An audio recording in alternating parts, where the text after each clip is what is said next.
Pakistan government حج scheme میں جو 2 طرح کے پیکج متعارف کروائے گئے ہیں، لانگ حج پیکج اور شارٹ حج پیکج، ان دونوں میں کیا فرق ہے، اس کی مکمل ڈیٹیل جاننے کے لیے ویڈیو کو مکمل دیکھیے، صحیح فیصلہ کرنے میں رہنمائی ملے گی۔ آئیے بنا وقت ضائع کیے ویڈیو کی طرف۔ بسم اللہ الرحمن الرحیم۔ السلام علیکم۔ نمبر 1، مدت یا دورانیہ۔ شارٹ حج پیکج جو پاکستان گورنمنٹ اسکیم کے تحت متعارف کروایا گیا ہے، اس کی مدت تقریباً 18 سے 22 دنوں کی ہو سکتی ہے، جبکہ لانگ حج پیکج کی مدت تقریباً 38 سے 42 دنوں کی ہوتی ہے۔ البتہ مزید مختصر دورانیہ کے کسٹمائز پیکج پرائیویٹ اسکیم میں دستیاب ہوتے ہیں۔ نمبر 2، قیمت۔ عام طور پر شارٹ حج پیکج کی قیمت لانگ حج پیکج کے مقابلے میں زیادہ ہوتی ہے۔ 2025 کے لیے پاکستان گورنمنٹ اسکیم کے تحت شارٹ حج پیکج کی قیمت 11 لاکھ وصول کی جا رہی ہے، جبکہ لانگ حج پیکج کی 10,50,000 مختص کی گئی ہے۔ نمبر 3، مکتب۔ حج 2025 میں گورنمنٹ اسکیم میں لانگ اور شارٹ دونوں صورتوں میں مکتب ڈی ہی ملے گا۔ پچھلے سال شارٹ حج والوں کے لیے مکتب سی کی کوشش کی گئی تھی، مگر اکثریت کے ریویو سے پتہ چلا کہ ان کو بھی ڈی ہی مکتب ملا تھا۔ مکتب کی کیٹیگری یکساں ہونے کی وجہ سے دونوں ٹائپ کے پیکج والوں کو ایک جیسی دشواریوں کا سامنا ہوتا ہے۔ یہی 5 حج کے خاص دن ہوتے ہیں، خاص طور پر 10 ذی الحجہ ہر قسم کے پیکج والوں کے لیے بڑا چیلنجنگ اور آزمائش کا دن ہوتا ہے۔ نمبر 4، رش یا بھیڑ۔ مختصر دورانی والے جب وہ مکہ پہنچتے ہیں تو حج میں بہت کم دن باقی رہ گئے ہوتے ہیں، تقریباً تمام عازمین مکہ پہنچ چکے ہوتے ہیں، اس لیے رش اپنے عروج پر ہوتا ہے۔ حج کے بعد بھی ان کے پاس رش کم ہونے کے لیے انتظار کی گنجائش نہیں ہوتی، یعنی جتنے بھی دن ملے رش میں ہی ملے۔ دوسری طرف لانگ پیکج والوں کی اگر حج سے کافی پہلے کی فلائٹ ہو تو شروع میں رش کم ہوگا، اور اگر آخری فلائٹس میں جانا ہو تو حج کے بعد کم رش والے دن بھی مل جاتے ہیں۔ نمبر 5، عمرہ کی ادائیگی۔ شارٹ حج پیکج والوں کو اپنے عمرہ کی ادائیگی رش میں ہی کرنی پڑتی ہے۔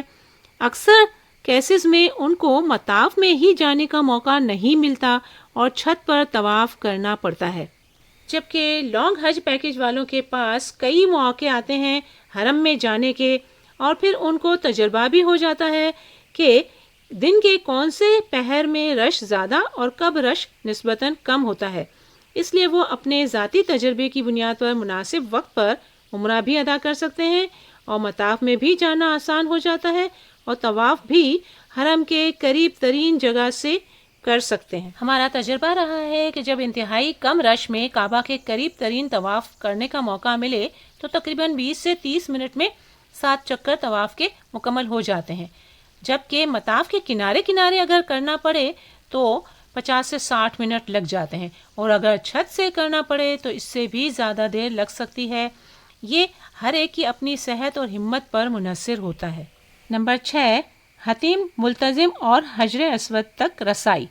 شارٹ حج پیکج والوں کے لیے جب مطاف میں جانا ہی مشکل ہو تو ملتزم سے چمٹ کر دعا کرنا، حتیم میں نوافل کی ادائیگی اور حجر اسود کا بوسہ ان کے لیے خواب ہی بن جاتا ہے، جبکہ لانگ پیکج والوں کو کم رش کی وجہ سے کبھی نہ کبھی یہ سعادتیں بھی نصیب ہو جاتی ہیں۔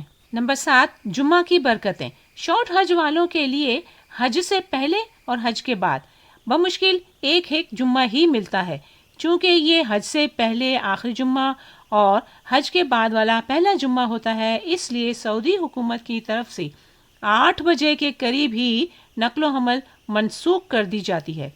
یا تو اکثریت کو اس سعودی حکومت کے معمول کا پتہ ہی نہیں ہوتا اور وہ صبح 8 بجے تک حرم پہنچ ہی نہیں پاتے، یا پھر ان کے لیے جمعہ کے لیے 8 بجے سے پہنچ کر جمعہ کی ادائیگی تک باوضو رہنا اور جمعہ پڑھ سکنا مشکل ہوتا ہے۔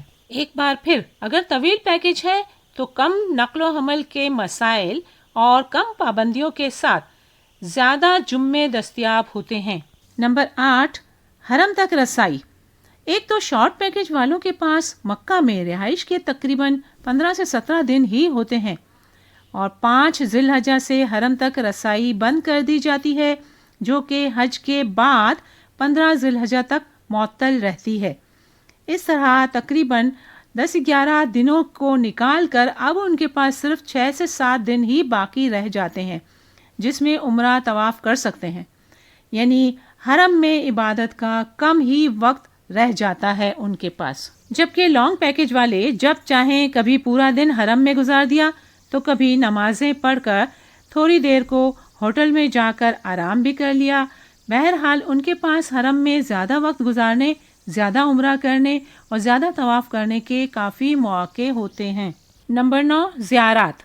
مختصر دورانیے والوں کے پاس حرم میں عبادت کے لیے ہی دن بہت کم ہوتے ہیں، پھر اگر وہ زیارات کے لیے جائیں تو اس کے لیے بھی وقت کی کمی کے ساتھ ساتھ تھکن بھی غالب آ جاتی ہے، جس کی وجہ سے زیارت کا وہ لطف و سرور نہیں ملتا جو لانگ پیکج والوں کو مزہ دیتا ہے۔ دوسری طرف طویل دورانی والے عازمین اپنے وقت کو بہتر انداز میں مینج کر کے زیارات اور تاریخ کے منور روشن پہلوؤں کو بخوبی اپنی بصارت میں سمو سکتے ہیں۔ Number 10، shopping. شاپنگ چاہے کھجور کی ہو یا حرمین کی مختلف سوغات کی، مختصر دورانی والوں کو رش میں نسبتاً مہنگی قیمت پر ہی شاپنگ کرنی پڑتی ہے، جبکہ طویل دورانیے والے حکمت عملی کے ساتھ کم رش اور نسبتاً کم قیمت میں اچھی اور بہترین شاپنگ کر سکتے ہیں۔ نمبر 11، مدینہ۔ شارٹ پیکج والوں کو مدینہ میں صرف 3 سے 4 دن ہی میسر آتے ہیں، جس میں سے ایک دن تو سفر میں گزر جاتا ہے، دوسرا دن سفر کی تھکاوٹ دور کرنے میں۔ بدقسمتی سے اکثریت کو مدینہ منورہ میں جمعہ کی نماز بھی دستیاب نہیں ہوتی۔ اتنے مختصر دورانیے میں روضہ رسول پر سلام و حاضری کے لیے لائنوں میں لگنا، ریاض الجنہ میں نوافل کی ادائیگی کے لیے ہجوم و رش سے گزرنا ایک بڑا چیلنج ہوتا ہے۔ پھر اپنے پیاروں کے لیے کھجوریں اور تحائف خریدنے کے ساتھ ساتھ مسجد قباء جیسے اہم مذہبی مقام پر جانے کے لیے محدود وقت ہوتا ہے۔ اس کے مقابلے میں طویل دورانیے والے نہ صرف آرام سے مسجد نبوی میں 40 نمازوں کو مکمل کر سکتے ہیں، بلکہ درمیان میں ٹائم نکال کر قریب کی مساجد، مسجد قمامہ، مسجد ابوبکر، مسجد علی، مدینہ میوزیم، قرآن میوزیم اور جنت البقیع وغیرہ کی زیارات بھی حاصل کر سکتے ہیں، اور ان کے پاس مسجد قباء، بدر کا میدان، احد کے پہاڑ، وادی جن اور بھی بہت ساری زیارات سے مستفید ہونے کا موقع ہوتا ہے۔ اس کے علاوہ کوئی اور پوائنٹس آپ کے ذہن میں ہے تو کمنٹس میں ضرور بتائیے، اور آپ نے کون سا پیکج چوز کیا ہے یہ بھی بتائیے۔ المختصر ذاتی تجربے کی بنیاد پر مختصر پیکج صرف ان لوگوں کو ہی منتخب کرنا چاہیے جن کی انتہائی مجبوری ہو، مثلا نوکری کی لمبی چھٹی نہ مل رہی ہو، یا کوئی اہم امتحان ہو، یا کسی اپنے پیارے کی بیماری میں عیادت کر رہے ہو، یا بچوں کو پیچھے لمبے ٹائم تک کوئی دیکھ بھال کرنے والا نہ ہو، تو ایسی صورتوں میں بحالت مجبوری شارٹ پیکج منتخب کرنا چاہیے۔ یا پھر وہ لوگ جن کو اللہ نے اتنا نوازا ہے کہ وہ بار بار حج و عمرہ کی سعادت حاصل کرتے رہتے ہیں، تو اگر کبھی شارٹ پیکج میں بھی چلے جائیں تو کوئی مذائقہ نہیں۔ باقی سب کو، اور خاص طور پر پہلی بار جانے والوں کو، تو طویل پیکج کو ہی منتخب کرنا چاہیے، اگرچہ ایسا لگتا ہے کہ 40 دن ایک ضرورت سے زیادہ مدت ہے، مگر میں یقین سے کہہ سکتی ہوں کہ ایسا ہرگز نہیں۔ اگر آپ ان دنوں کو بھی پری پلان نہیں کریں گے تو یہ دن ایسے گزر جائیں گے کہ پتہ ہی نہیں چلے گا۔ جب واپس آئیں گے تب حسرتوں کے سوا کچھ باقی نہیں بچے گا، جب آپ کو پتہ چلے گا کہ موقع ہوتے ہوئے بھی کن کن سعادتوں سے محروم رہے۔ پیکج چاہے لانگ ہو یا شارٹ، حج پر جانے والے خوش نصیب لوگ وہ ہیں جن کو اللہ نے اربوں لوگوں میں سے چن لیا ہوتا ہے، لہٰذا اس سفر کو دنیا کے جھمیلوں سے دور رہ کر صرف اپنے رب کے لیے مخصوص کر کے اس کی برکتوں سے فیضیاب ہونے والے خوش نصیب مسلمان بن جائیے۔ ویڈیو سے اگر آپ مستفید ہو رہے ہیں تو اس کو زیادہ سے زیادہ شیئر کر کے ثواب جاریہ کا حصہ بن جائیے۔ ویڈیو دیکھنے کا بہت بہت شکریہ۔ جزاک اللہ۔